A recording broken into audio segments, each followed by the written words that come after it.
Hello everyone, and welcome to 1v1 with Boss Rush Games. I'm your host, Celeste Roberts.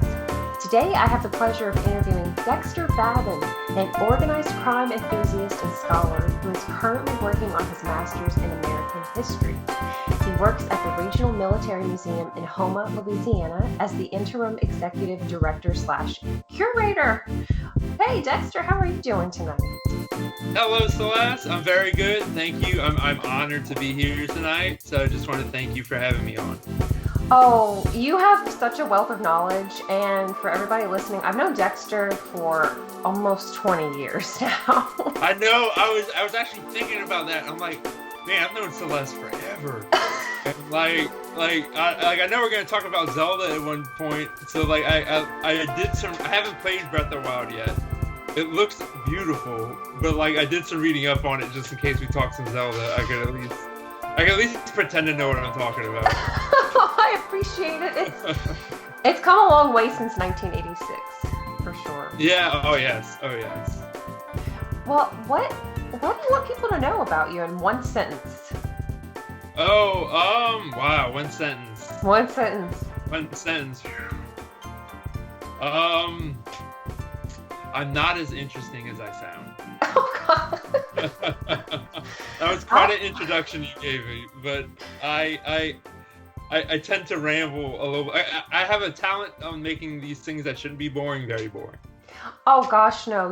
You give presentations. Actually, the last time I saw you in person was in the tail end of 2019. About it was the Yakuza. It was the Yakuza lecture I did. Yeah. Yes. Oh wow. That's a long time ago. It does. I know it seemed like another. I don't know. I feel it seems like a decade has passed during this past year. I'm sure everyone. Well, I guess it depends on who you are, but I just feel so much time has passed. Yeah. It's been 2020 was interesting, and so how did you face those challenges with the museum with your job? What did y'all do? It was tough. We did close for a while, but thankfully my job is more of running the place, so there's always stuff for me to do. So while we closed to the public for a few months, I still went in. My other coworker went in. We completely renovated our lobby. We cleaned everything head to toe. I applied for some grants. I basically had a chance to get some work done that I could finally get done. So it was thankfully we were only closed for 2 months, and excuse me, we reopened in June. That's not too bad. That's not, yeah. We flooded, actually, the week before we opened, we flooded. There was a really just random freak storm. And I walk in one Friday, and I noticed the welcome mat's wet. And I'm like, oh, that's weird. And it's just water everywhere. And I'm like, oh my God. Yeah, so we had to go get dehumidifiers.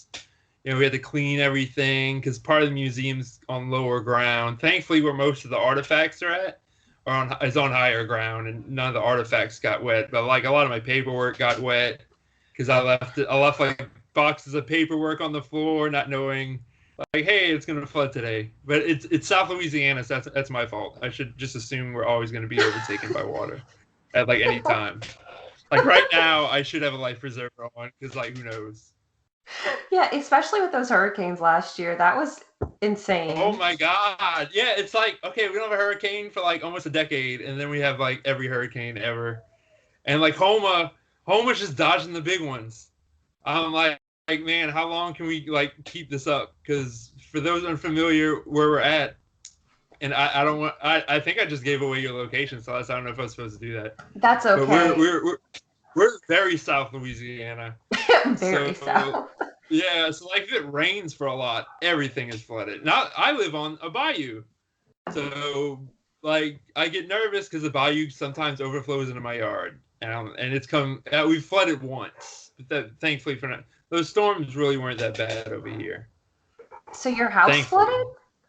Yeah, for bad thunders, it's always the bad thunderstorms that are worse than hurricanes. Because everyone's on deck for a hurricane. Mm-hmm. Everything, all the pumps are working and everything. But just a random heavy thunderstorm, that the bayou behind my house fills up quick. and it overflows in my yard. Yeah, we've had a few close calls, but thankfully most of my house is elevated. It's just kind of our front room and our laundry room that kind of gets flooded.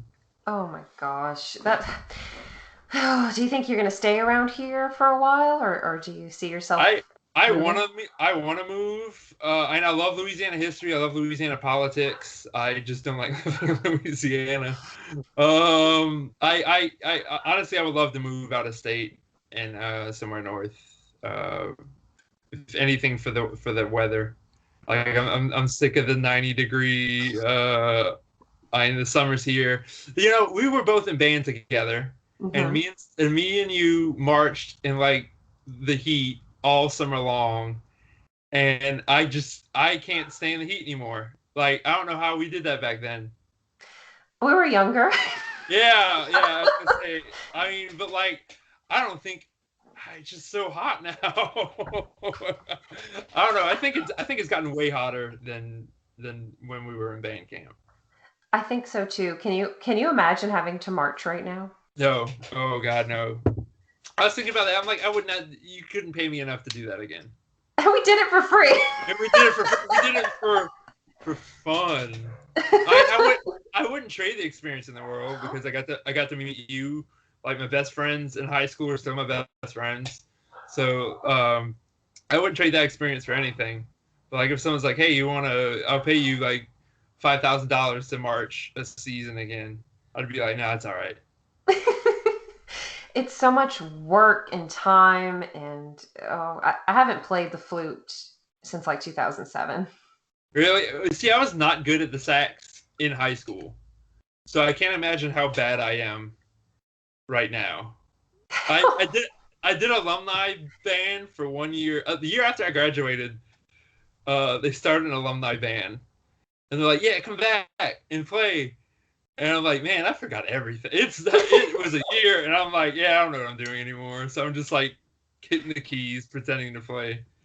Yes, ladies and gentlemen, Dexter will be providing some saxophone entertainment tonight. I didn't know if I Yes, told you. I will be playing "Careless Whisper." So yeah, so I can't wait for everyone's ears to bleed. Well, let's fast forward to after high school. So you went to Nichols State University for a little while, I believe. Yes, I started at Nichols. I kind of became.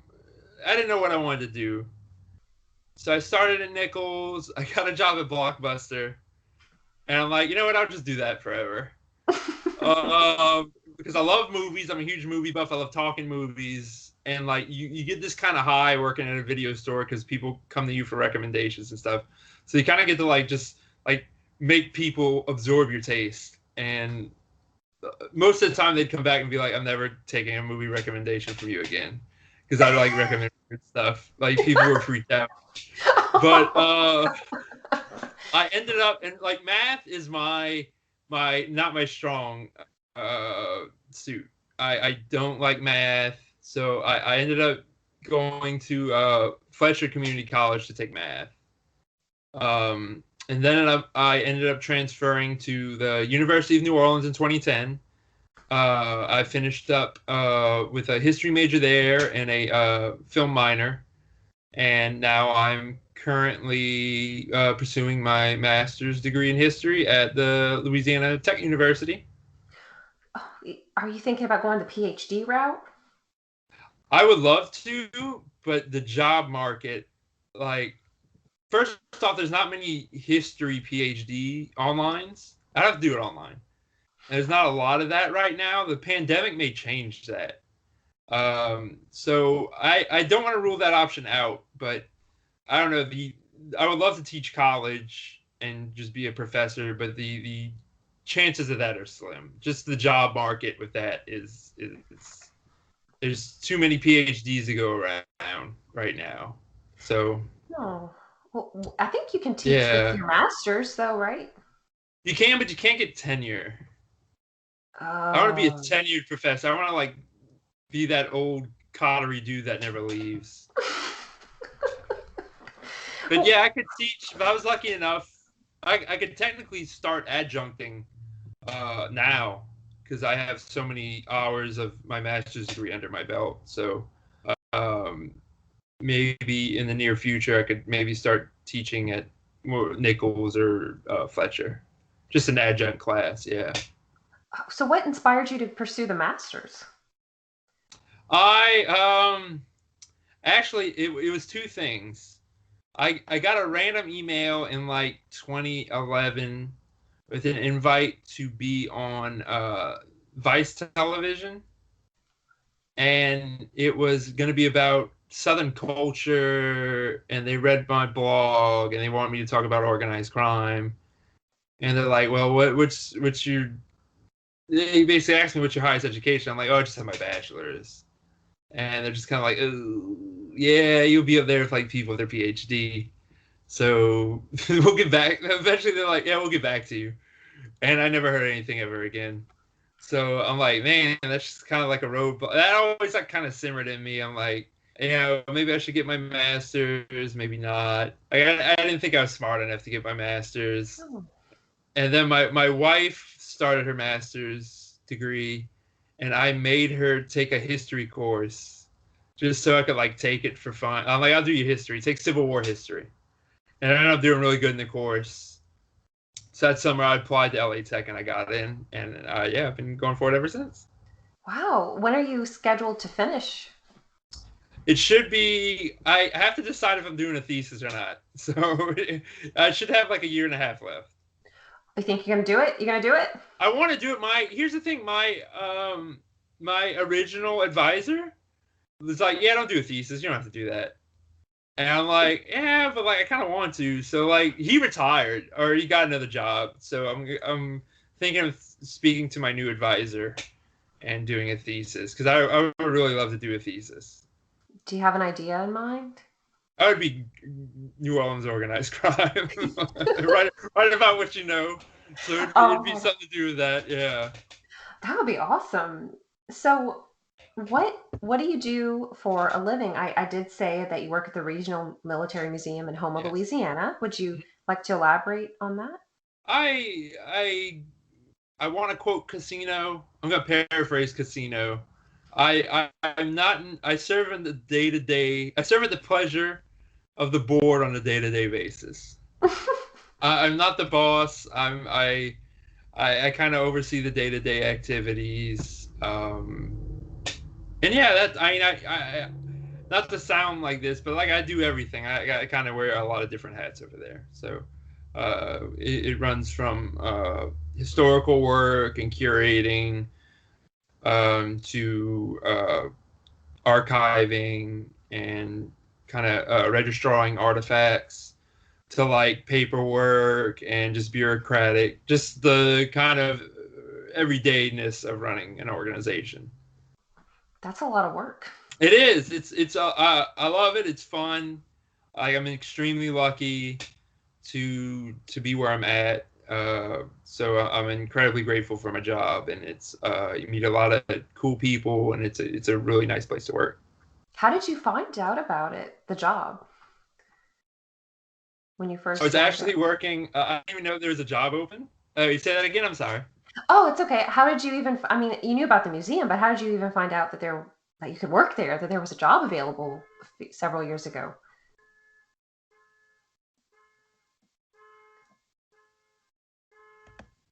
Oop, you froze. I'm back. Oh, Okay, I'm sorry. I'm that's all right. sorry. That's all right. About the job. It's so the question was how I heard about the job? Yeah. Okay.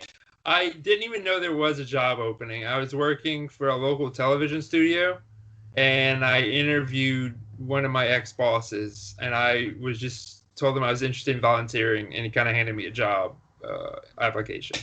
So I'm like, "Oh, yeah, awesome. Yeah." So yeah, I kind of jumped ship over there and I've been there ever since. Wow. So, what can you tell us about the Regional Military Museum? It's we cover every conflict in the 20th century, but we're moving in a direction where we're keeping it local. Uh, like we cover World War II in South Louisiana, in the Gulf of Mexico. They had German U-boats all over the Gulf of Mexico. At one point early in the war, the Gulf of Mexico was the most dangerous spot in World War II. We lost 57 ships in a 6-month period. So the German submarines were just sinking cargo ships left and right.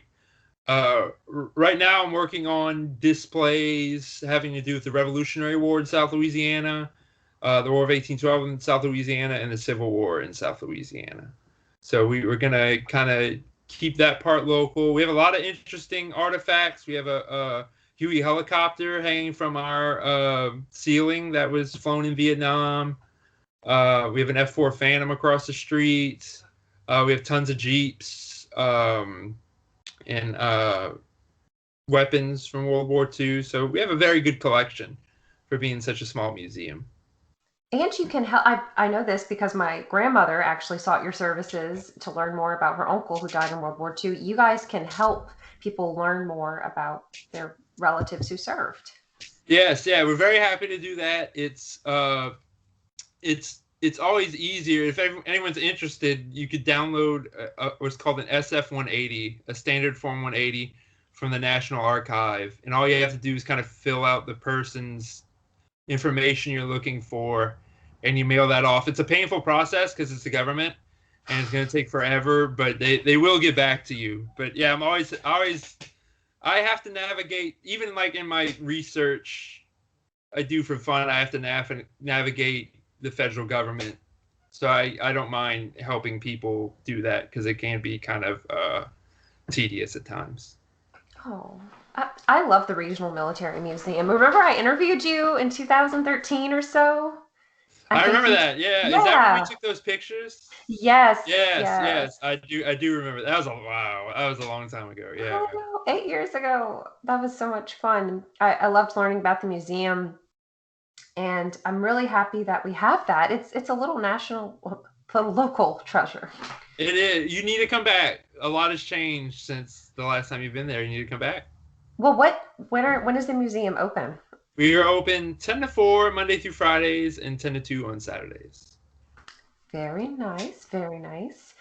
So you, in addition to obviously history in general, you have a huge passion for, as long as I've known you, you've had a huge passion for organized crime. I don't mean committing organized crime. I say you're not wearing a wire, huh? Yeah. Yeah. No, it's just something I always, I kind of fell into it. I don't know how it started. My mom got me the Godfather trilogy on DVD one year for Christmas, and I never liked organized crime. There was no inkling that I even wanted that for Christmas, but she got it for me. So like, I'm like, okay, I don't know what these movies are. I'll watch them, and like it completely changed my world, and that kind of sparked the interest. Not that organized crime is anything like the Godfather movies, like quite opposite, but that is a good example of how movies can spark your interest into something, and you could do your own research and just a deep dive into a subject you're passionate about. And I would talk about it a lot at high school. I'm sorry, almost 20 years later, you still have to hear me talk about it. No, I invited you. That is all right. And I went to your lecture about the Yakuza. Very nice of you. Thank you for coming about that. It was so much fun, and I learned a lot. And do you plan on doing more once the world is back to normal? Yeah, well, like I started doing more research and more reading into like modern organized crime, which you would call transnational organized crime. Because the American Mafia still exists, but it's not. It's a former shadow of what it used to be. Today's primary organized crime threat is these transnational networks, like drug cartels, the Italian Ndrangheta, Albanian organized crime, and Russian organized crime, and the Yakuza. And I guess for like job security, or like potential job security, I've kind of done a lot of reading and research into that, because maybe I would really like to write like drug policy as a job in the future, or kind of terrorism and organized crime or have a lot in common today. So our transnational organized crime has become a national security threat as well. Yeah, you post a lot about it on your Instagram and Twitter, and I learn a lot. Like you're the encyclopedia. I just retweet the encyclopedias. But that's the good thing about Twitter. You know, Twitter was kind of a shithole for a while. But there are really good academics and scholars and policy writers on there you can follow. It doesn't just have to be people yelling about movies and politics. There's a lot of good learning you could do on Twitter. I I have never I started never using thought it. I'd say that. Yeah, I never thought I'd I say that. know. Yeah. I joined in like 2012 and I thought, I don't get this. I'm just going to keep using Facebook and Instagram. But I have abandoned Facebook and I'm just using Instagram and Twitter. And Twitter, there, I think it's a great tool. I really do. I do. Again, like me tweeting is just kind of yelling out into the void. Well, I'm glad I have you as an audience. So like, at least I know you're reading. So like, I'm gonna keep the Twitter torches for you, Celeste, because Well, I know you're reading. Yeah, I have an thank you audience very now. much. Thank you.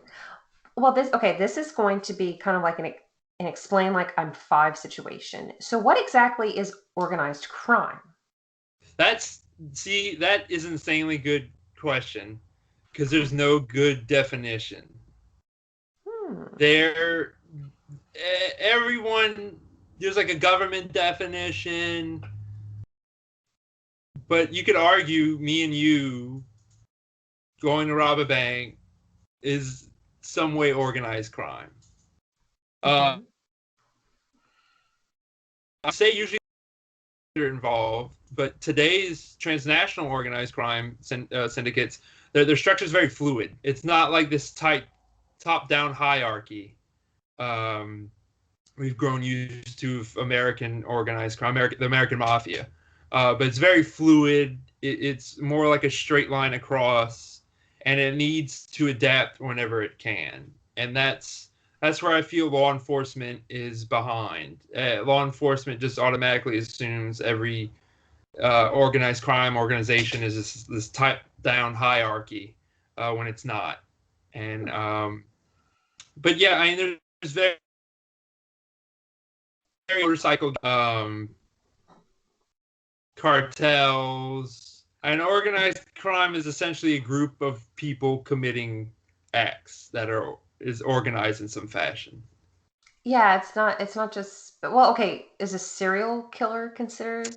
No, that's the point of organized crime is to not murder is definitely a part of it, but that's not the point.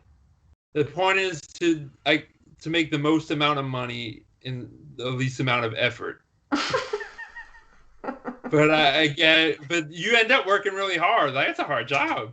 But murder is definitely in terrorism, especially today, is a big part of it. But illicit economy is the point of organized crime. Murder is just the enforcement arm of it. So how long okay, with materials that we have where people could record history, how far does organized crime go back? Oh, I would argue it would go back to Rome. I mean, you can now there's no it would be different because they'd be all politicians essentially. Like if you study the political machine, I mean Rome was huge in the clientele and political machines, and you would have gangs. There's a really good book called Violence in Republican Rome by Linot is his last name, and the gangs back then were kind of like how the gangs were in 19th century America. They were patrons of politicians and political machines.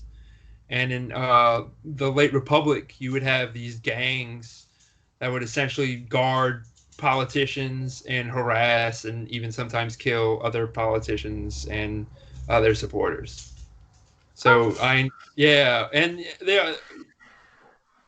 now if you want to talk about organized crime in America, I would say people are kind of split on this. You kind of start to see organized crime gang form. Well, you could say piracy is a form of organized crime, most definitely. But if we're talking like urbanized organized crime, kind of like what we're familiar with when you say the word organized crime, some people say once you see these, again, to go to the political machines, these urban political machines like Tammany Hall, and gangsters kind of started serving these politicians.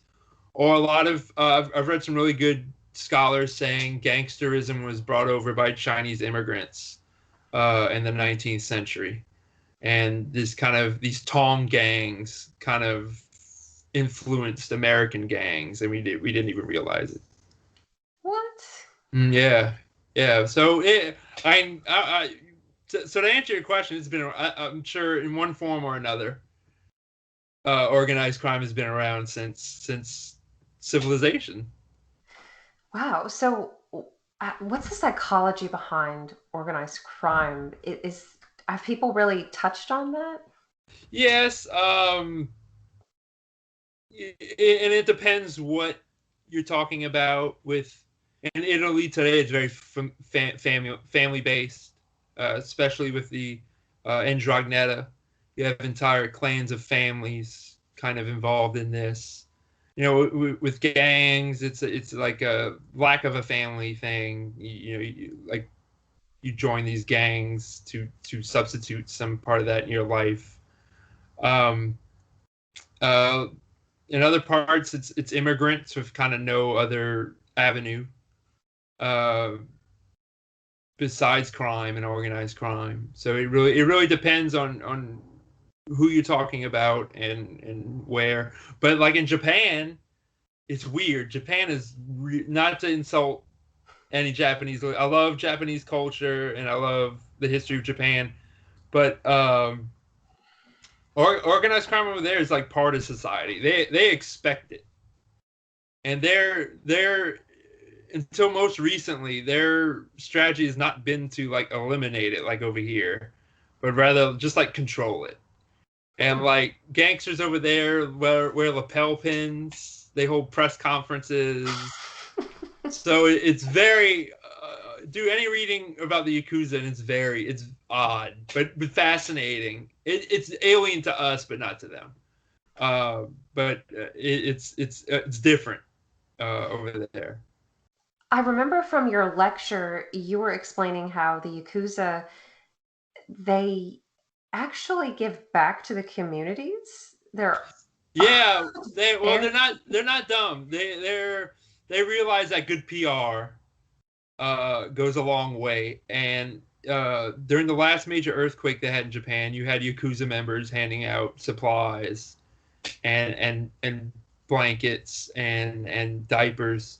And that's kind of how they see themselves. They see themselves as like guardians of people, and they see themselves as samurai. Like we are what the samurai have become today. And of course that's not true. But that's how they see themselves. But yeah, and that's not kind of specific to the Yakuza. You could point out times the mafia has done that, both in Sicily, Italy, and the United States. It's really good PR to kind of at least show like you're helping out people. that's really interesting. And okay, so organized crime in the United States do those people tend to try to stay in the shadows? Is it Not really. Well, if we gangsters became celebrities after a while. Like The Godfather is probably the worst thing to happen to the American Mafia, because like everyone knew about it. It was popular. Again, gangsters started hanging out. Well, gangsters always kind of hang out with actors, but yeah, when everyone knows your secret society exists, it's really bad for you. So no, I mean today not really. If they're low key, it's just kind of it's just not important enough anymore. Um, it would be wise to stay in. It's kind of hard today, especially with have as much as technology's progressed. There's kind of no Mr. Big sitting in the shadows, not knowing who it's for. Yeah, it's being anonymous is good currency, but unfortunately, a lot of organized crime is poor in that. Hmm. So how is it able to still exist today in America? How come law enforcement, FBI, CIA, all those entities, how come they can't shut it down? Since, as you were saying, it's very different from Japanese society where they almost celebrate the Yakuza and it's just expected. Well, first off, the CIA cannot spy on Americans legally. They do it all the time. So legally, you won't have the CIA involved with the mafia. But now the American mafia is kind of done. It's still around, but it's not nearly as successful as it used to be, and that was through a series of laws like the RICO Act and several other strategies law enforcement has shifted to combat organized crime, well, the American mafia in particular. Our problem is today, again, is transnational organized crime. Like the cartels is probably Mm-hmm. the biggest problem in America today. And what's frustrating to me is I started going through hearings on organized crime in the 80s and during Reagan's era, kind of like 85, 86. And a lot of things they identify with Latin American organized crime we're still struggling with today, and we kind of ignore. Um, so RICO is the RICO Act, which is the Racketeering Influence Corrupt Organization Act. Excuse me. That's a good law if you could prove structure, and you could prove, well, this guy works for that guy, so we could charge that guy with this guy's crimes. So the whole point of that was these bosses would insulate themselves with underlings, so they would never get arrested. The underlings would get arrested. But if you could prove conspiracy, you could charge a boss with an underling's crime, and the boss's whole chains of command can go to prison. And that was very effective with the American mafia. But with cartels, it's not one organization. It's a bunch of little circles of organizations working with each other, and they're constantly in flux. And it's to the point where there's some parts of South America that are kind of like narco states, to the point where these drug smugglers are kind of in control in some areas of the country. And I don't know how you solve this because Mexico does not have its own RICO Act. Mm. Other nations kind of not having the right laws to combat this.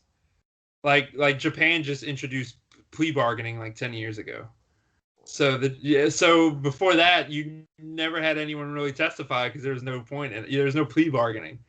So that is a good question. I would say narcotics. The drug war has militarized organized crime to the point where I think there's no going back. I don't know what the good answer to solving this is. So what exactly is a cartel for people who may not be aware? Well, a cartel, a regular definition is a group of businesses that kind of price fix. Like OPEC would be a cartel. What? Well, not like a drug cartel, but there's a business. There's a business term called cartel, which is like not criminal Oh, I didn't know affiliated. that. Yeah, it's a legitimate term. It's just a bunch of businesses, or in this case, criminal organizations working together to fix prices on something. And it's not a technically accurate term because there's no price. Whatever you could, it's whatever the market fluctuates with. But that's what it kind of means. It's not one organization. It's a bunch of smaller organizations working together, and that could be for decades, or that could be for days, and just working together to ship drugs to the United States and to Europe. So, oh my God, that I keep hearing about how the Mexican drug cartel is a big issue, like you were pointing out with the United States. How do we, like you said, you don't even know how can we solve this? Are there people who I guess are in power who were actually in cahoots, you think, with some of these people? Yeah, well, that's actually when it was more peaceful. When the Mexican government was kind of corrupt and was kind of like in on it and letting these cartels kind of go freely. That's when you had the less kind of violence. It's when there was a reform, I forget his name, there was a reform president that came in, and that's when he kind of declared war on the cartels. And that's when this like militarization really stepped up. That's when you see that's the seeds planted of what we see today. Um, and it's not just a danger here. Last year, there's Italian organized crime figures being arrested in Latin America. There's Albanian organized crime figures being arrested in Latin America. South America is also the cocaine hub for Europe. So and I think to answer the question, this is not just a regional problem. This is a worldwide problem, and we're not treating it as a worldwide problem. So even if we did fix it, or we came up with a way to combat drugs in the United States, it would still be a problem because Europe may not follow our example, or vice versa. So, do you think that it's kind of risky for anyone to even want to blow the whistle and get involved in that? It sounds like pretty dangerous Yeah, territory. you will probably die. Yes, here's the thing: there's so much money at stake, like an obscene amounts of money, billions of dollars. What's one life? hmm hmm I mean, imagine that. It's like, what's one life against losing billions of dollars? Oh my God, it's Not to justify it, but that's kind of what it comes down to. That's kind of the way these figures think. so how are they able to transport drugs to other countries without getting caught? Shipping, shipping containers mostly. In the 80s, they would fly them to the United States, um, but that got way too difficult with NAFTA being passed in the 90s, which is the North American Free Trade Agreement, which opened up trade between Latin America, the United States, and Canada. You essentially gave these cartels kind of a legal highway to ship all these narcotics in. What? Yeah, I'm telling you, you can't look through every shipping container. It's a numbers game, and there's actually a strategy to where cartels would let through dummy loads. So like they'll let police find half a container of cocaine and seize that, so they could bring in like 5 containers of cocaine. So it's a numbers. It's a numbers game. I don't know how we go back unless everyone just doesn't do drugs anymore. I don't see how we go back. Yeah. Well, besides drugs, are there any other goods or services that are part of these Well, organizations? you know, profession in the world, I think, is the saying. Prostitution, especially the cartels, extortion, kidnapping, and I think lawmakers in the United States and Latin America will be good to look at Italy during the 90s, because Italy during the 90s with the mafia, uh, it was kind of insane because you had federal judges getting assassinated, you had journalists getting assassinated, you had uh, guys shooting up like public squares. Terrorism. You had terrorism against the Italian state because the Italian state was had one of the largest trials ever on organized crime, called the Maxi trials in the early 90s, and the mafia was basically trying to get the Italian state to kind of capitulate and let them go, which they didn't.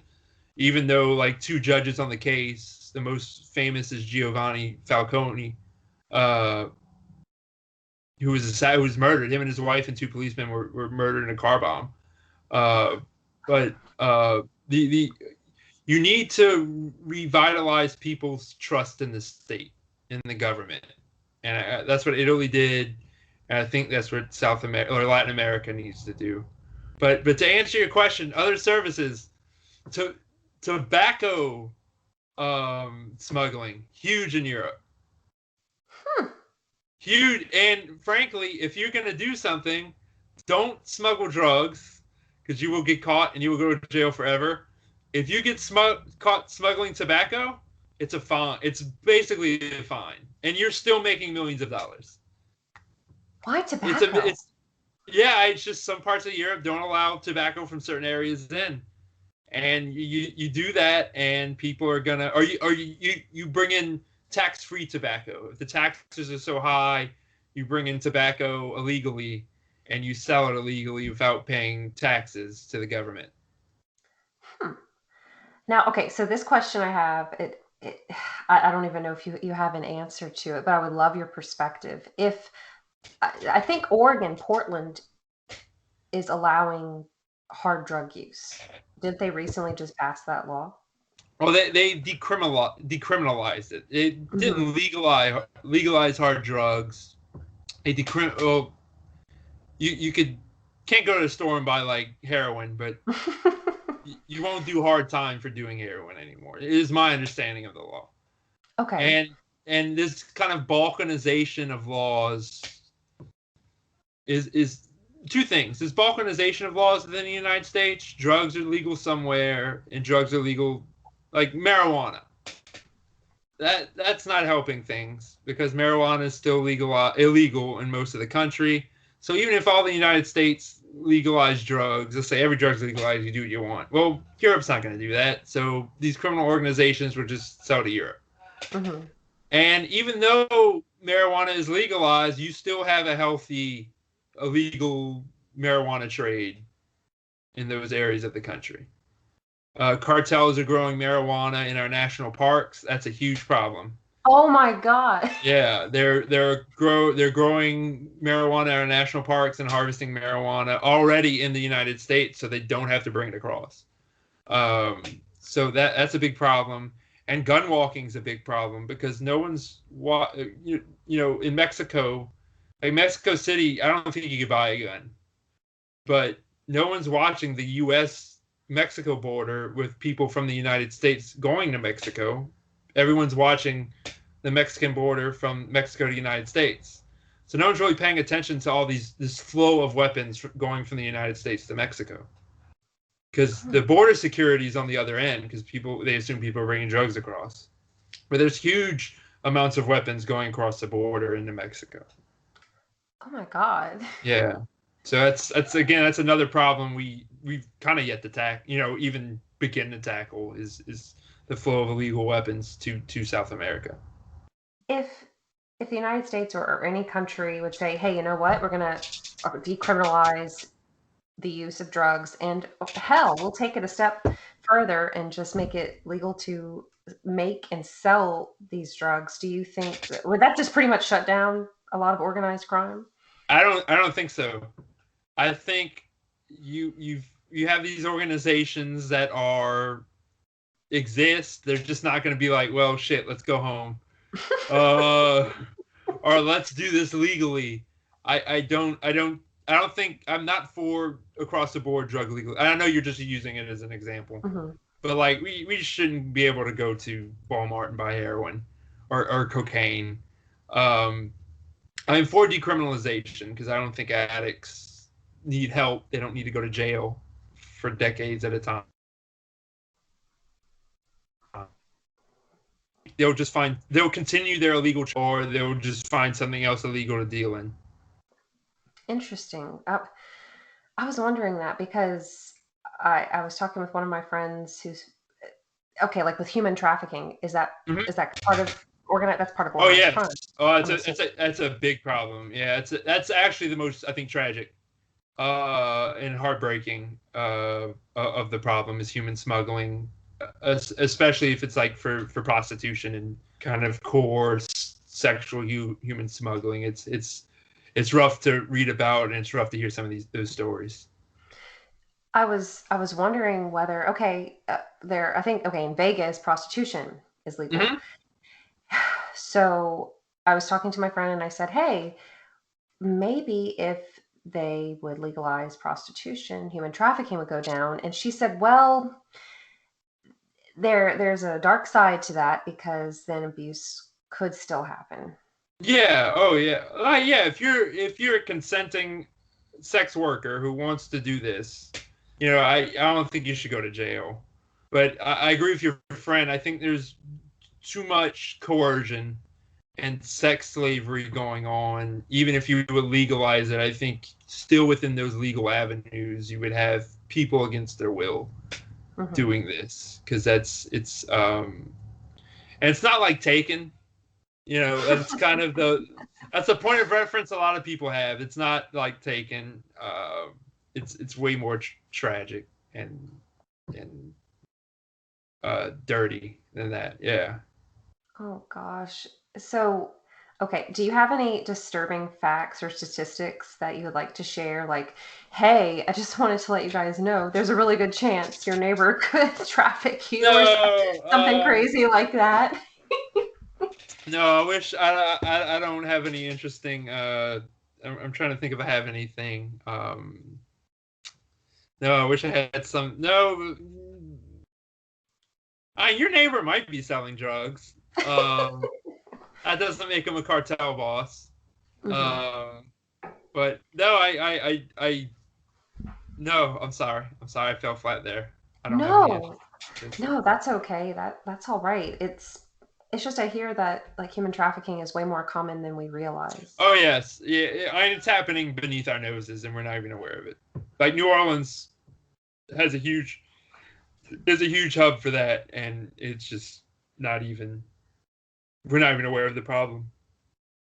Excuse me. Is is Sorry. there are there any signs or anything that you've read about that people can do to There's always numbers you can call. That's the thing. Unless you're hip to that world,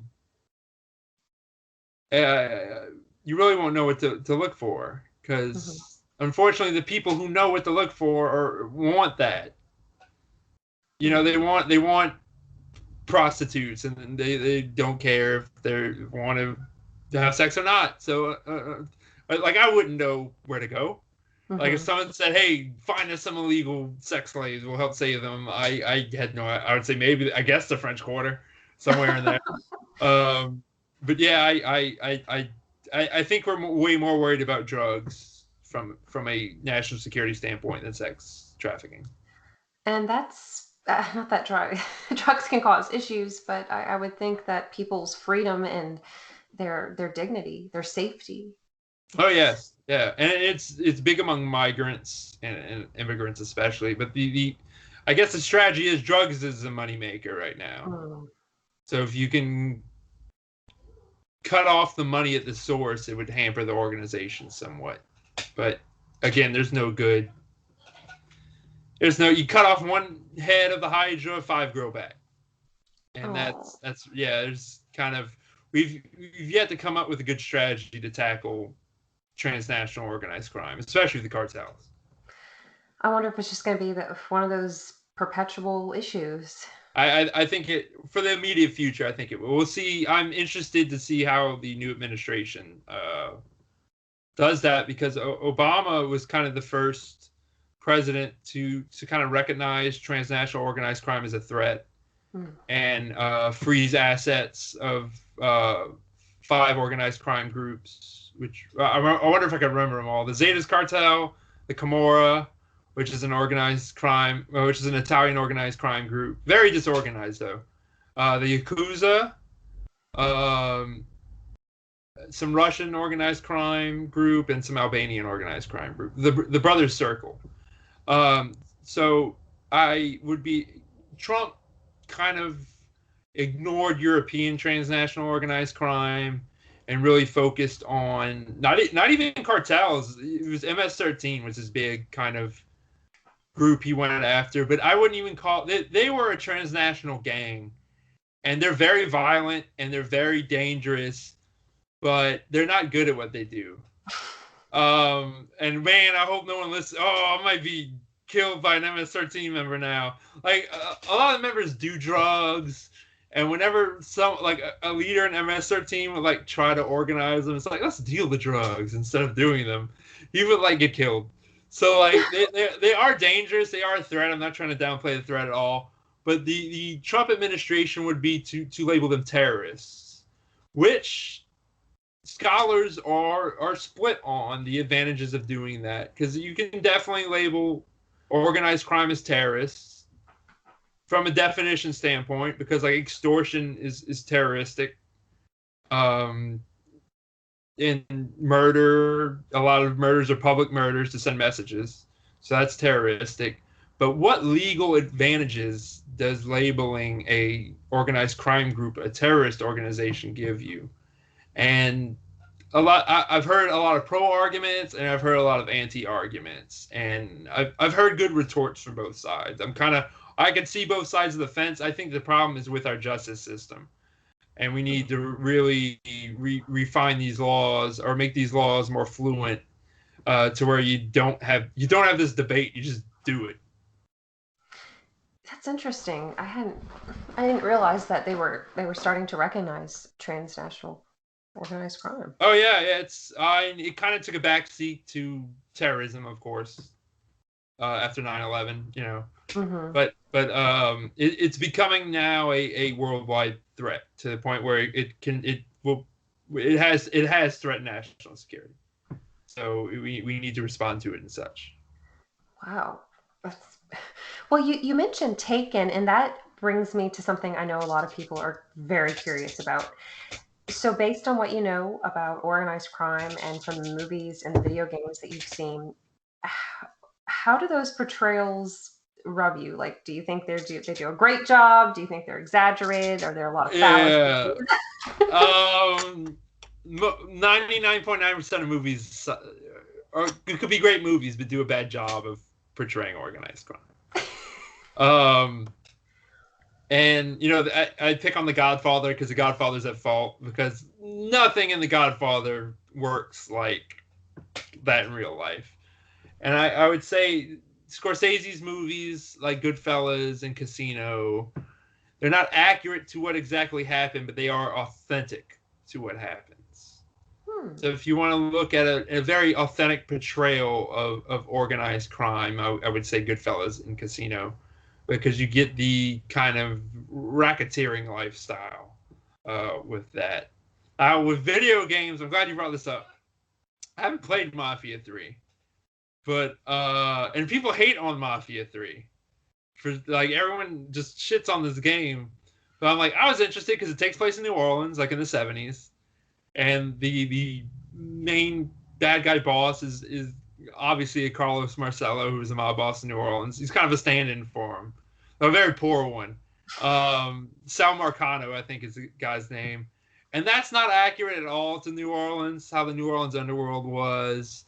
That's more, and here's why I like it. It's more related or akin to like blaxploitation movies of the 70s, because in the 70s, blaxploitation was a genre where you'd have African Americans kind of fighting against the white establishment. And a lot of movies, organized crime, white Italian organized crime, was the establishment of the underworld. And you had movies like Black Caesar, Black Samson, Cherry Hill, all with African American gangster characters fighting against the white establishment of organized crime. And that's essentially the plot line to Mafia 3. So I really enjoy the plots, but translating to the reality of organized crime in New Orleans, yeah, it was nothing like that. Huh.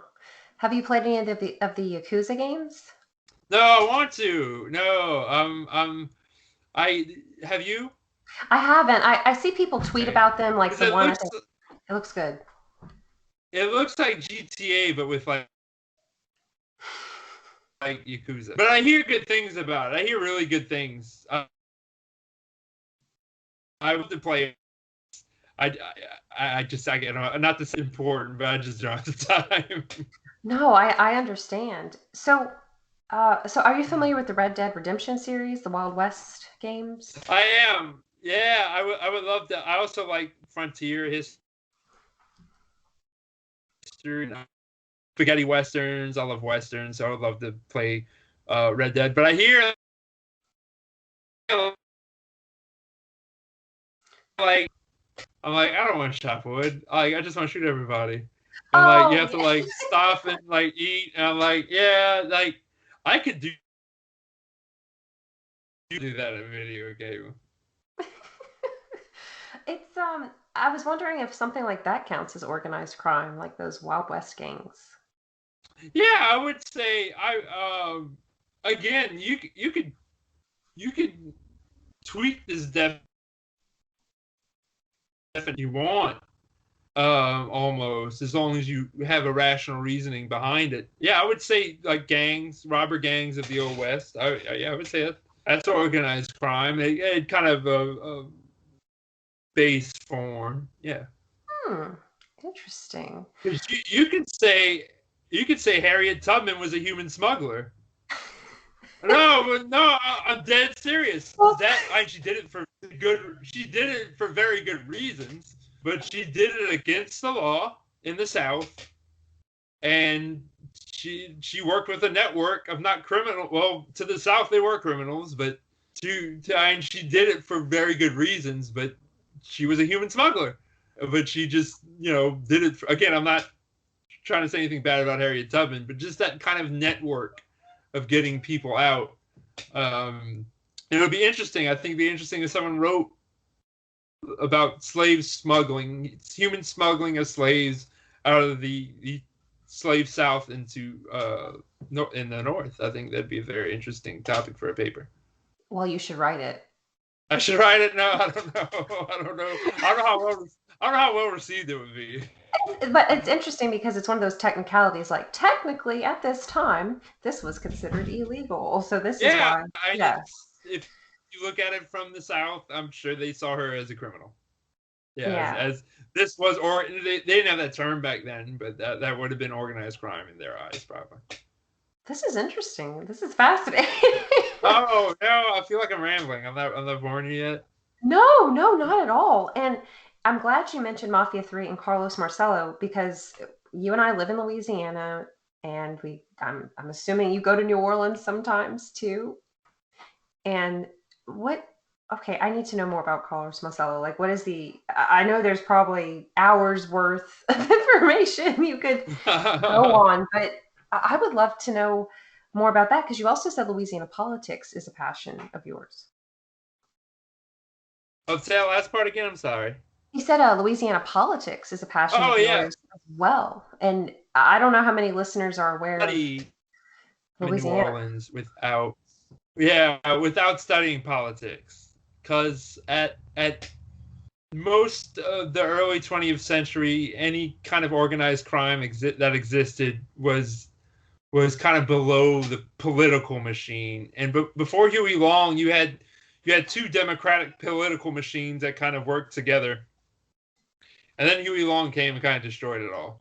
So organized crime, would kind of adjust to these political turmoils and stuff like that. So I think a big gap in the scholarship has been people have either studied organized crime or they've either studied politics, and they've never put the two together before. And that's kind of what I'm doing now. If you want to hear, I'm going to do some self-promotion while we're on New Orleans Mafia. I sat on a virtual panel on organized crime and law enforcement at the 24-hour crime conference that was hosted by the Global Initiative Against Transnational Organized Crime. So people can go on there and see my face again, unfortunately. But if you don't like my face, I was also interviewed recently on Audio Boom's Mafia podcast about Marcello's predecessor, Silver Dollar Sam Carolla. So that should be coming out in the near future.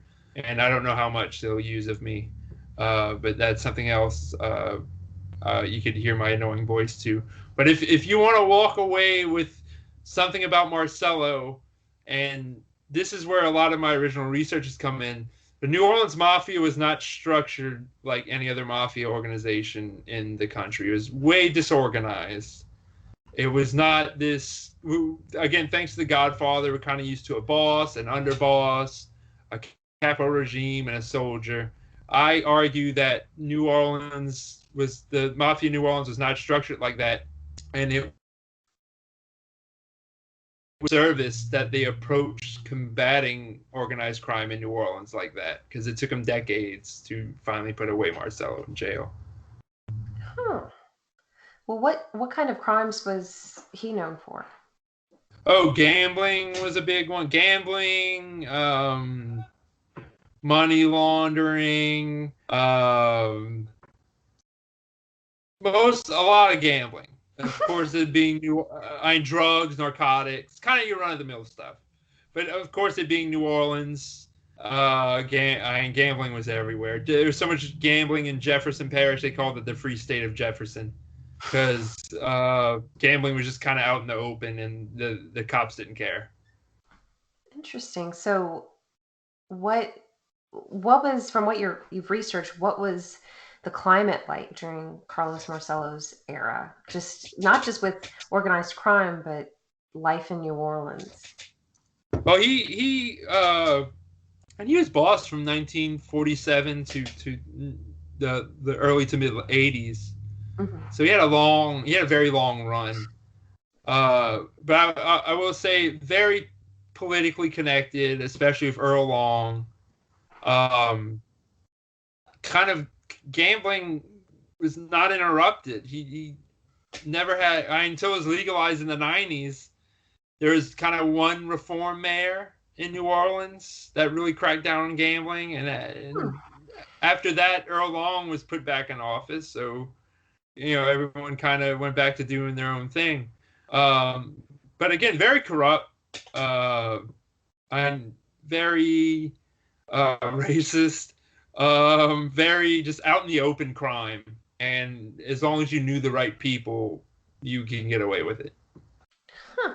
So when did this change? What was the impetus to change this? That's a good question. Well, that's why I argue the New Orleans Mafia was not very well organized, because when Marcello went to jail, he was kind of still the boss. He had one of his brothers step up and kind of run the organization. And then the son of Marcello's predecessor became boss, Anthony Corolla. And that was around the same time they started legalizing gambling.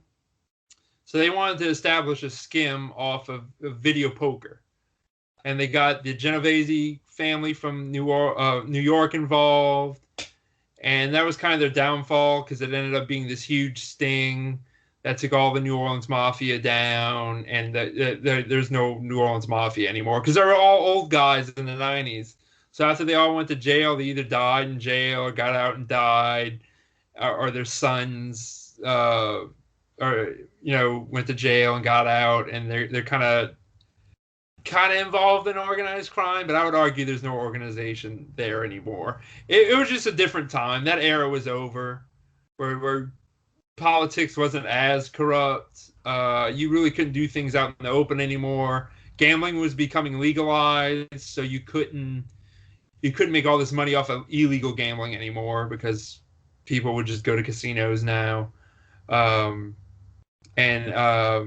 doubt they were really heavy into narcotics enough to keep the organization going by that time anyway. So it's kind of like all their revenue dried up. And you mentioned Huey Long, and he's a figure. I'm sure most of he is a figure. I'm sure most of the United States has at least heard of him. And if not, you should read up on him. The Kingfish. Yeah, very interesting. It's kind of sad how politics works down here, because we needed Huey Long to get into office to pave roads. Our government couldn't decide to pave some goddamn roads. We needed a dictator to come into office and say, "Hey, guess what? We're paving roads now." So it's the specter. You still hear politicians today blame Huey Long for the way the government works. Depending on your outlook, he was either a good guy or a bad guy. So very controversial figure in Louisiana politics. What is it about Louisiana politics? I don't know if it's just the South or is something about Louisiana. What is it? I always argue Louisiana is like the third world of the country. People come here to extract our natural resources. People come here to party, but corruption just festers down here and no one does anything about it. And like that hotel that collapsed, the Hard Rock Hotel, like that was a calamity. I would not expect anything to happen like that. Like I would expect something to happen like that in Italy in the 50s when like organized crime was involved in like bad cement deals. But like in the United States, like in the United States in New Orleans, for that to happen and that to just stay there like a monument of failure to just bureaucracy, I'm deeply disappointed. And I love Louisiana. It's just I'm disappointed on how this like good old boy political machine still runs the state. So like if someone doesn't get their palms greased in the right way, it doesn't happen. You still have this and it's almost expected. Like people are surprised when it doesn't happen. So I mean that's still it's not nearly as like it's just so expected. No one does anything about it. Like people voted for Edwin Edwards when he wanted to run again. People voted for a crook who went to jail for being a crook, and he got out and he wanted to run for Senate, and people voted for him. So that's just the kind of I don't know what to say about that. Do you have any idea why Louisiana is like that? I mean, do other states deal with anything similar? I would say New Jersey is probably there's a lot of corruption in New Jersey, and that's all mafia related, and they're politicians. I'd say we're the Jersey of the South, or Jersey's the New Orleans of the North, or the Louisiana of the North. I had never thought of that before, or Jersey.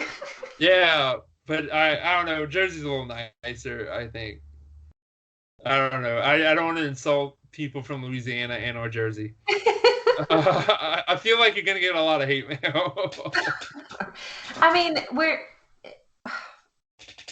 it's a world that's surrounding us and we see it, and we keep hearing how we need more taxes to repair the roads in Louisiana. Well, what were you doing previously? Why are the roads still not fixed? Well, yeah. Well, I assure you, all that money went into someone's pocket. And this guy, his name was Gil Dozier, and he was the the head of the Department of Agriculture, like in the 90s. So you're like, what can that guy do? He's head of goddamn agriculture. He went to jail for like murder for hire, racketeering. He would extort grocery stores by like threatening, because the Department of Agriculture would go in to grocery stores and like make sure their meat scales were working. And if the meat's, so they give you a price. If that's all fine, that's big trouble for grocery stores. So he like extort grocery stores by like threatening to do that. And I'm like, man, we can't have anything nice in this state. Can you repeat that part about the meat? It cut out for a little bit. Why? I'm sorry. That's all right. The Department of Agriculture is in charge of going to these grocery stores. And when you buy like meat, like ham, they put it on the scale, and to see how many pounds of ham you're going to buy so they can tally up a price. Well, the Department of Agriculture is testing those scales to make sure they're accurate, to make sure the grocery store is not ripping you off. And if they get caught with that, that's big fine. That's a big problem for a grocery store. So Gil Dozier would extort grocery store owners. If you would not pay me an X amount of money, your scales are off, and you got bigger problems. So you might as well just pay me the money. Oh God! Yeah. You got caught. You got caught on a lot of stuff. Someone needs to write a book about him, because that guy was, and he got pardoned by, I think it was Reagan who pardoned him. I'm not sure, but I'm 90% sure it was Reagan who gave him a pardon. And I'm just like, well, no one learned anything from this, because you can just get pardoned for doing all this. So is there anything about organized crime that people might not be aware of? Like, even today, would you say there are some organized criminals who are in the pockets of politicians? Well, I'd say it's the other way around today. It's because organized or gangs and organized crime kind of served politicians and political machines up until Prohibition. And with Prohibition, organized crime was able to kind of walk on its own. because it finally had enough money, had enough power to where it became kind of a more dominant organization. And in some cities like Chicago, you had political machines, like the daily political machine, and organized crime walking hand in hand. But that's when kind of organized crime kind of freed itself from the shackles of political machines and became its own corrupting entity. Is really during Prohibition. But yeah, there's all kind of the Balkans and Russia is always there's always new stuff popping up, and it's all a lot of it is state sponsored too. Like Putin kind of militarized organized crime. He'll turn a blind eye and let organized crime operate as long as you're serving the Russian state in some capacity. So yeah, that's another interesting area to study about organized crime is post-Soviet Russia. Post-Soviet. Oh gosh, I imagine they're pretty terrifying. Well, they had no idea. The people of Russia had no idea of contract law, how to enforce contract law. So they hired gangsters to enforce contract law. It was the 90s in Russia was prohibition. It was their prohibition. When like capitalism became introduced, and these oligarchs were able to kind of buy up all industry in Russia, and some of these are organized crime figures, some of these work with organized crime figures. So that was kind of their prohibition. Huh. And are there any? So you mentioned these different countries, and I'm kind of curious. Just pick the ones maybe you're the most well versed in, and what do they have in common, and how do they operate differently? Like you could take Russia, the Balkans, Albania, United States, South America, Japan, similarities and differences. Yeah, well, similarities. It's all the same stuff, all the same shit. It's just organized differently. Like I would argue the Yakuza is more structured like the mafia, kind of this traditional mafia organization we in the West are accustomed to. And I would argue like Balkan organized crime is more like cartels. They're kind of fluid and not a hierarchy, but several of those small organizations working together. And kind of the same with Russia. A lot of like Serbian organized crime operates under the banner of Russian organized crime. They kind of franchise crime out. Huh. And that's how organized crime in Eastern Europe kind of runs. But you have Italian organized crime in Europe. You have Russian organized crime in Europe. You have Jamaican organized crime in Europe. You have African organized crime in Europe. So Europe's a big kind of hub because you have all these different entry routes. You have heroin and poppy coming from the Middle East, from Afghanistan through Iran. And it used to be over a land route from Serbia to the Balkans. But since the war in Syria, Africa is the new route into Europe. So you see a big kind of heroin boom in Africa right now, and you see a lot of heroin addicts exploding in Africa right now because these illicit organizations are kind of switching up routes based on geopolitical factors. Are there any countries you can think of that are untouched by organized No, crime? I would say in one, even if it's a government in some fashion, like graft, everyone's kind of, even Canada. Canada has worse organized crime than Italian organized crime than the United States, I would argue. They have way more violent Italian organized crime in Canada than we do here. Like the murders are way more public, way more brazen, and a lot more. So yeah, I would argue in some capacity, every country in the world is touched somehow, especially today, where everything's transnational. You might have a product go through 8 countries before it gets to its destination. So. Oh my God! Yeah. I guess we all need to move to Antarctica. Maybe that would. I mean, all the snows up there, it's like cocaine. Like I think it'll be good. Yeah. Well, you've done a lot of research and you've given some different talks like you've just talked about. Would you like to talk about some of the particular topics you've researched and written about? Yeah, like I'm really big on structure because I think again I don't blame law enforcement for their mistakes, but I'd like to understand why they made them. And I think that not every criminal organization is structured the same. Each criminal organization has its own individual structure and hierarchy, and we need to approach every individual organization like it is an individual organization and not just give, well, it's a mafia, so it's all structured the same. That's not true. And that's law enforcement has tried that strategy in the past, and it has failed miserably. And I, I wrote a paper. I have to write another paper because I've been kind of riding on the coattails of this paper for like 2 years now, giving talks and conferences about just structure and how structure is important, and we need to take that into consideration. Do you have any other topics you're thinking about for the future? I am. That's my problem. I'm really OCD. So like, what one topic might interest me one day, I'll be like, I'll put that aside and go do something else. So I'm reading, and then I'm reading through the Reagan, like I was telling you about earlier, had an investigation on organized crime, a big one, kind of the first big one since the Key-Alver Committee in the 50s and the McClellan Committee in the 60s. And just kind of relate that to where we are today, because that's when you first really get to see modern transnational organized crime, because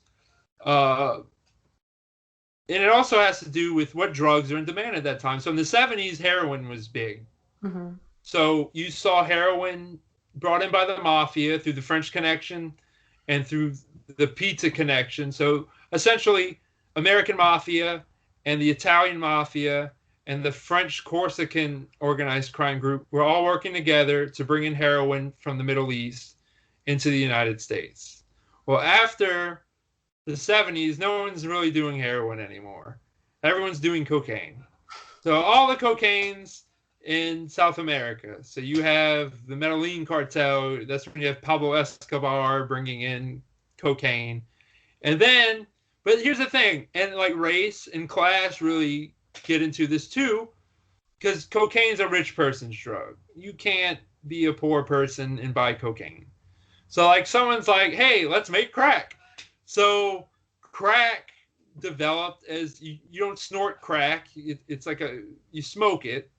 And that became common among more poor urban areas.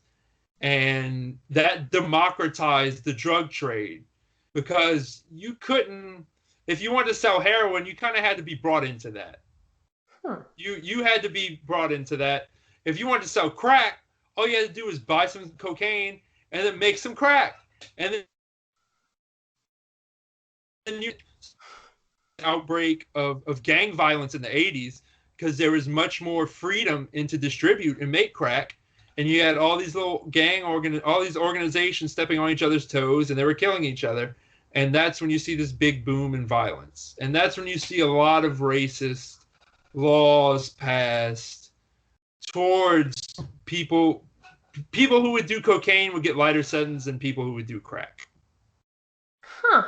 And it's really sad when you look at it, because cocaine was more of a white person's drug. Crack was associated with poor African American urban landscapes. So doing a little bit of crack would get you way more time than you doing like a line of cocaine. And I'm not saying, hey, go do cocaine, but that's the laws, and you can see it different in these organized crime hearings too, because in the 70s when Nixon started the war on drugs, he was kind of compassionate towards addicts. Mm-hmm. But in the 80s, the viewpoint came in, well, you're part of the problem. You are at the bottom ring of this organized crime structure because you're supporting organized crime through purchasing drugs. So we're going to put you in jail for like 30 years. And now, thankfully, we've starting to do an about face on that. because addicts shouldn't be going to jail. Addicts need help. They shouldn't be going to jail for the rest of their lives. They should be getting the help they need.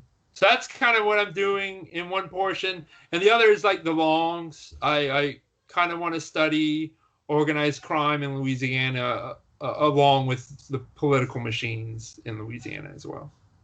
Oh God, those sound fascinating. And I love, it's very interesting that you brought up the 80s because that's when Nancy Reagan had her whole, oh gosh, what was the, Just say no. just say no, that's what it was. Just say no. Yeah, and the kind of, I guess, the irony is during that time we were so obsessed, the Reagan administration was so obsessed with defeating communism that when communism was gaining a foothold in South America, we were propping up insurgent groups like the Contras.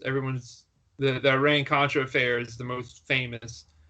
But we were looking the other way of Contras bringing cocaine into the United States to sell, to use against their fight against the Sandinistas' communist government. So a lot of people are saying the Reagan administration was in on it and the CIA brought cocaine into Los Angeles. I don't think that happened, but I do think the government knew about it and just looked the other way. Conveniently looked the other way. And meanwhile, you have Nancy Reagan saying, like, just say no. So it is kind of, it's irony at its finest, I guess. You're an English major, so I'm probably using irony wrong. Oh, no, that's all right. Yeah. It's kind of, I would say hypocrisy. Hypocrisy, yeah. I would say, but it is kind of, it's pretty ironic. That's not exactly what you would think would happen. I'm amazed, and yet as I get older, I'm less amazed at how much corruption happens in politics. Oh, yeah, but it goes back. Politics has always been dirty. People like to think Kennedy and like Nixon ran a clean race, but like the dirtiest stuff I've seen was in the 1960 Democratic primary race with Kennedy versus like Hubert Humphreys. Well, Really? not the dirtiest stuff I've seen, because politics has devolved in the last 30 years, but like doing like really kind of underhanded, but like it's fair. It was fair game. Like that was the unwritten rules at the time. So like, are you in it to win it or not? It's kind of my like politics was never clean. I think like you kind of got your head in the sky if you think if politicians are like, well, I just care about the topics and I'm going to run the best clean campaign possible. It doesn't work like that. No, it doesn't. You can say that on TV, but that's not politics. Do you think you'd ever like to run for some kind of office? I would, but I would probably be insanely corrupt and go to jail. So I think it's better that I don't. Yeah. No, I wouldn't mind, but like I don't know. Like I feel I'm not smart enough to do any of that. I don't know. Have you seen some of the people running? Well, especially down here. Yeah. I guess you're right.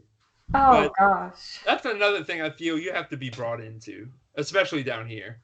If you're not of a certain pedigree, you can't just be a regular person running for politics down here. There's too much machinery still intact to where you have to be a part of the machine to even make it. What a mess. And is that kind of the same way for organized crime? You're kind of, well, you had given some examples of people who were more susceptible to it, but it does sound like a big family.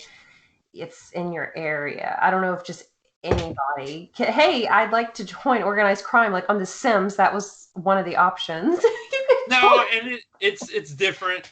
Again, it's different from every organization. Like with the Mafia, you have to be a Sicilian or Italian.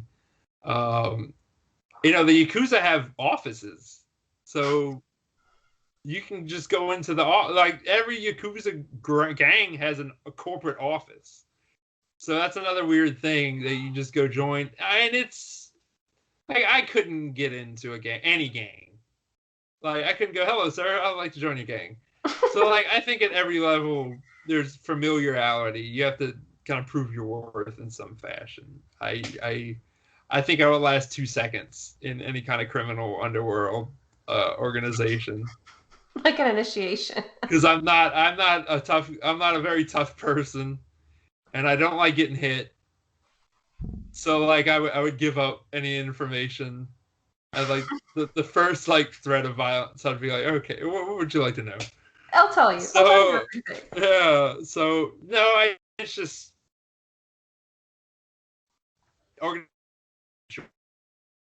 rules you have to follow. So it depends who you're talking about. This is something I just thought of. I don't know how much research has been done or the psychology behind it, but I was kind of thinking, have people really reached out and studied the spouses and families, the children of people involved? I'm sure there's been work done. I think where you need to study that is kind of more third world, because that's where the poverty is a big problem. You know, kids of gangsters today probably grow up middle class, like in the United States. So they're probably somewhat well adjusted. But like in Africa and South America, where it's kind of desperation, it's like you have, like, this is your avenue. This is what you're doing. I'm sure there's a lot of that studied. I don't know I don't know the psychology side of it too well. Yeah. Wasn't there? I never watched it, but wasn't there like Mob Wives? Wasn't that a TV show? Yeah, it's like a reality show now. So I'm like, this is stupid. This is kind of really stupid. I never watched it, but the idea. It's hard to feel bad for those people because, like, they're all, like, just yelling at each other. I'm like, you're so obnoxious. Just stop it. You're a caricature. Stop it. And I'm amazed they even made a TV show about it. I have to look more into it. But, hey, are you kind of letting the cat out of the bag with what your husband That's the thing. The mafia in America doesn't matter so much that they can make a TV show out of this. Never in a trillion years you would see this in Italy. Never in a trillion years you would be dead beyond belief in Italy. Still today. Oh, yes. Oh, yeah. Organized crime the mafia is completely different in Italy. Completely different. Yeah. Very hush hush, very clandestine. Oh, not so much. You don't make a TV show. You don't. Yeah, it's violent over there to this day. It's still very violent. Yeah. So everyday people like you, like me, what are our chances that we've brushed past someone involved in organized crime in our everyday lives? I mean, if you ever purchased an illegal drug, that had to come from somewhere.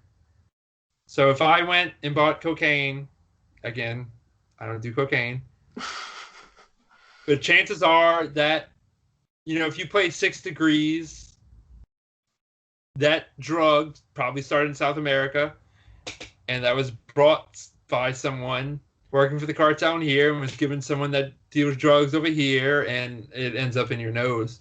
So that you're eventually, probably there's a good chance. But again, you don't, unless you're involved in that world, you probably don't know. Well, next time I go to the grocery store, I'm just going to start asking people, excuse me, are you in the mafia? Do you have any cocaine? Do you know where I get cocaine at? Well, Dexter, is there anything else you would like to discuss? We've talked about the museum. We've talked about your education, your plans. Is there anything else you'd like people to know? One more thing. I want to talk about movies real quick. Yes, please. You're big movie buffs. And I want to throw out to your audience, if anyone in your audience, I've had a lot of beer. If anyone in your audience is like, I'm bored with movies, I haven't seen anything interesting lately, Italian cinema. I'm talking about movies made in Italy during the 70s and 80s, because it's insane. It's the most insane shit you've ever seen. And I feel everyone in the United States, their exposure to Italian cinema is good Italian cinema, like Good, the Bad, and the Ugly. And, all the Clint Eastwood Westerns and some other spaghetti Westerns. That's all Italian-made movies, and that they were all very good movies. But there's a whole genre of Italian movies that are terrible, and they're really made to market to an American audience. And I'll give you probably the best example. They made an unofficial Terminator 2 sequel in Italy in the 80s. But it's called Terminator 2, but it's the plot to Aliens. It's the plot to the second Alien movie. And it takes place in a Venice overrun by these monsters. And there's like a squad of Marines that go underneath Venice and try to kill all these monsters. And it's the literal plot to Aliens, but it's called Terminator 2. And it has this Arnold Schwarzenegger guy looking like on the cover. And it's bananas. It's like the most insane thing I've ever seen in my life. And that's so cool. Even the gangster movies made in Italy are like off. But again, it's all part of the history of Italy. Because even if you watch Good, the Bad, and the Ugly, there's not a lot of dialogue in those movies. And I think that's why those movies are popular here. Because up until like the 90s, the Italians would film a movie but not use the sound recorded on set. So then that's because all these Italian directors after World War II were used to using these American wartime cameras, which were loud, while these cameras were rolling and make this loud grinding noise. So film using sound on set would be, you couldn't use it because you'd have all this grounding noise in it. So you had every actor do what's called additional dialogue recording, ADR. They would record as best as. And for Westerns, that's fine because you might have one or two lines of dialogue. Like for these gangster movies and like the Terminator 2 movie, you have like tons of dialogue and it never matches up. So it looks terrible. And that's why Italian cinema never really took off in the States. That's my brief Italian cinema history lesson for you. Oh, I appreciate that. So you did recommend Goodfellas and Casino, I believe, earlier. Casino, yeah. I'm sure most of your audience has seen that. Yeah. I need to see it. I'm really. Did we go see Scarface years ago? Like it in downtown Houma? No. Did we? Yeah, there was. You remember one of the local restaurants / bars would do this movie thing on like. Oh, the Monday. Boxer, huh? Yeah, Boxer, yeah. Yes. Yeah. Some of our friends, some of our little group of common friends, we all went there and watched Scarface. That was fun. I wish it would still. COVID ruined everything. I know, it really did, and that movie kind of traumatized me with that bathroom scene. Oh my god! The chainsaw. Oh my god! But don't do cocaine. That's what happens when you do cocaine. You get a chainsaw to the head. Or when you sell cocaine. Yeah, every time I think of Miami in the 80s, I think of cocaine. Oh, that's not that's not an inaccurate view of the 80s in Miami. That's just what comes to mind. But what else? Is there anything else you'd like to share with people, or any recommendations? No, just again, thank you for having me. I hope I wasn't too boring. And like I told you earlier, I love seeing someone following their passion and doing it. So I'm just insanely proud of you for doing these podcasts and the Zelda stuff. It's very good to see someone follow their passions like that. Oh, well, thank you. I think it's really important for people to create and do things, and just life's too short, and we all have to work. We all have to do things we don't want to do, and it makes life worth living to do things you like. That's well said. Very well said. Oh, I couldn't agree more. Well, do you have any books that you'd like to recommend? I just thought of that. Books. Yeah, I read a lot of history, and I don't read a lot of fiction. I'm trying to think of a good history book I've read recently. I have a bookshelf right here. Let's see. I'll pick one randomly. How about that? Go for it. You know what? All these books suck. You know what? Hit me up on my Twitter if you need book recommendations. I'll let you know. Yeah. Awesome. Well, Dexter, where can people find you on Twitter? You can find me at Dexter B12 on Twitter, Underworld Nola on Instagram, and just Dexter on Facebook. Awesome. Well, thank you so much again for your time, Dexter. One more thing, I do have a blog, Louisiana Mafia.wordpress.com, if you want to read some originally written articles on Louisiana or New Orleans organized crime. It's a little defunct right now because of graduate school. I have to do so much reading and writing in my spare time. So like on the 10 minutes of spare time I get a day, I don't want to read and write anymore. So once I'm done graduate school, I will get back to this blog. But visit in the meantime, and I hope you enjoy it. Thank you so much. Well, everybody, you can find Boss Rush Games wherever you listen to podcasts. You can find our YouTube channel if you haven't been watching our faces and watching Dexter enjoy. What beer have you been enjoying, Dexter? This is Parish Atticus. It's a triple hopped IPA. Oh. So it's very good. Yeah, I'm gonna pimp out Parish Brewery in Broussard. Probably my favorite local beer. Oh, that's awesome. And it's funny because I have some friends who do a podcast called Brothers in Law, where they. Oh, really? Yeah. Oh, yeah. Yeah, I'm gonna have to share that with you. Well, again, everybody, if you want to reach out to Dexter and ask him some questions about organized crime, history, beer, whatever you want. Beer, yeah. It's about life. We could rap about life. You know. Where do babies come from? Let's I won't get into that. No. Ask your parents. This is a PG podcast. Not quite. Well, until next time, guys, we'll talk to you later. Bye. Bye.